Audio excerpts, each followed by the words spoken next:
বচনের সঙ্গে মনের যোগ হলে সেটা যেমন সর্বত সুন্দর হয়, তেমনি গুরু শিষ্যের এটা পবিত্র সম্বন্ধ, এটা কোনো পার্থিব সম্বন্ধ নয়। এই জন্যে গুরুকে এত উঁচু জায়গা দিয়েছেন। তাকে লৌকিক দৃষ্টিতে দেখতে হবে না, তাকে অলৌকিক আধ্যাত্মিক দৃষ্টিতে তাকে দেখতে হবে। এই জন্যে গুরুর ভেতর চিন্ময় সত্তা আছে, শরীর মানে দেহময় সত্তা আছে, মনোময় সত্তা আছে, আনন্দময় সত্তা আছে।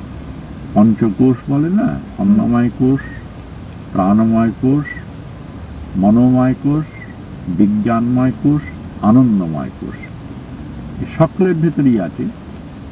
আমাদের স্থূল শরীরটা হলো এটা অন্নময় কোষ, অন্নের দ্বারা তৈরি। কোষ মানে যেন একটা তলোয়ার আমরা যে খাপের ভেতর রাখি, সেই খাপটাকে বলে কোষ, সেই তরবারির কোষ। ঠিক এইরকম আমাদের ভেতর যে আত্মা রয়েছেন তাঁরও এই 5টা কোষ রয়েছে। স্থূল হলো অন্নময় কোষ, তারপর হলো প্রাণময় কোষ, এর ভেতরে বায়ুটা রয়েছে, সর্বদাই বায়ু থেকে জাগিয়ে রয়েছে। প্রাণের ভেতর মনোময় কোষ, মনোময় কোষের পর বিজ্ঞানময় কোষ, এই আমাদের যা কিছু জ্ঞান টান হচ্ছে, যা কিছু আমাদের বুদ্ধির বিচার হচ্ছে, যা কিছু, এইটা হল বিজ্ঞানময় কোষ। বিজ্ঞানময় কোষের পরে হলে আনন্দময় কোষ।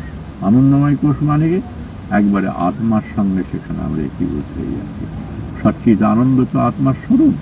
সেই জন্যে আনন্দময় কোষে যখন আমরা প্রবেশ করব, তখন আমরা গুরুর সঙ্গে, গুরুর ভেতর যে আনন্দময় সত্তা রয়েছে সেই সত্তা থেকে আমরা একীভূত হয়ে যাব। এই জন্যে বাইরের যাকে আমরা সেবা করছি অন্নময় কোষের সেবা। তারপর মনোময় সেবার জন্যে আমাদের গুরুর সঙ্গে একটা সর্বদাই তার সেবা করে তার সঙ্গে একটা তন্ময়তা আনতে হবে। তার মনের যা কিছু ভাব, সে ভাবটা গুরুর ভেতর, শিষ্যের ভেতরে সেবা করে। এই জন্যে দক্ষিণামূর্তি স্তবে আছে যে গুরস্তু মৌন ব্যাখ্যানম শিষ্যস্তু ছিন্ন সংশয়া।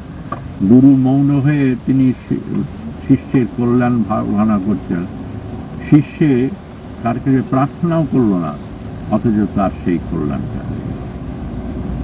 এই জন্যে যদি শিষ্যের মনোময় কোষের সঙ্গে যদি গুরুর সঙ্গে একটা তাদাত্ম্য সম্বন্ধ থাকে, তাহলে শিষ্যের যা কিছু মনোময় চিন্তা সেটা গুরুর ভেতরে প্রতিফলিত হবে, এবং গুরুর যে কল্যাণময় চিন্তা সেটা শিষ্যের শরীর, মন, বুদ্ধি সকল